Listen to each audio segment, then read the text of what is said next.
So some of the symptoms she talked about, whether that's gas, bloating, diarrhea, constipation, even heartburn itself, again, as naturopathic physicians, we want to know why.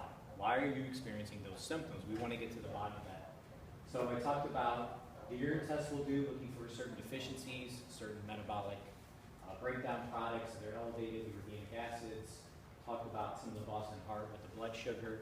That's blood, and then we'll also run a stool sample to get a comprehensive view on each patient of why they're experiencing the symptoms that they are. What this will show us, a lot of people have heard of probiotics and good bacteria, whether it's lactobacillus, bifidobacteria. This will show us what those levels are. Do people have sufficient good bacteria? Is there any pathogenic or bad bacteria, viruses, fungi, parasites that are causing the irritation and inflammation of that GI lining? Helicobacter pylori is implicated a lot of times with heartburn in the stomach. Most people have Helicobacter pylori, but it's not a problem in everybody. This shows if there's virulence factors with it. So you have it, but is it a problem? If there's no virulence factors, the H. pylori is probably not a problem. If there are virulence factors, it could be the cause of the symptoms. Gluten sensitivity, a lot of people these days are gluten sensitive. They'll test for celiac disease, and they'll come back negative, but they might not necessarily have a test for gluten sensitivity.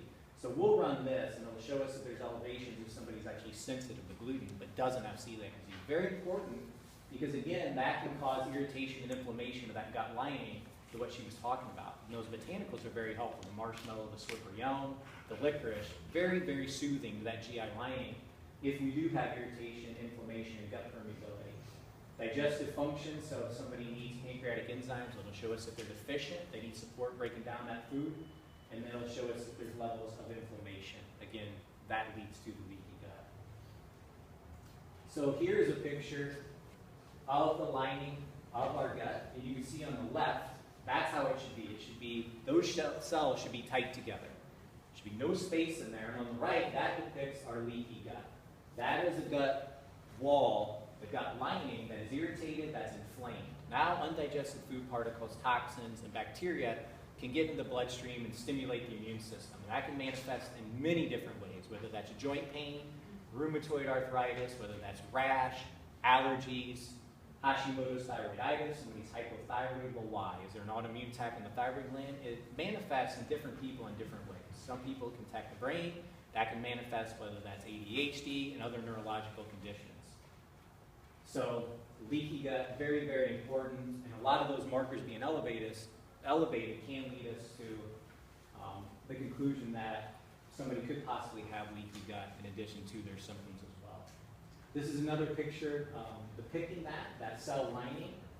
That's kind of over-dramatized picture there, but it's showing you once there's a break in that gut wall lining, and it can be very subtle, we do get that influx, again, of undigested food particles, toxins, certain bacteria. And the reason it's so important, and a lot of people don't realize, there's so much of our immune system lies right underneath that gut lining. That's why it can be a cause of chronic inflammation and autoimmune disease. Because once those things penetrate that barrier, they stimulate the immune system. You might have heard of TNF-alpha inhibitors and all of these immunosuppressants. So they're suppressing the immune system. But what we talk about is, why don't we just correct the problem at its source? Instead of suppressing the immune system and the risks of all the side effects of infections, cancers, lymphomas, on and on and on that we hear at the end of the commercials. So let's heal that gut lining. Let's get the inflammation down. Let's stop it at its source.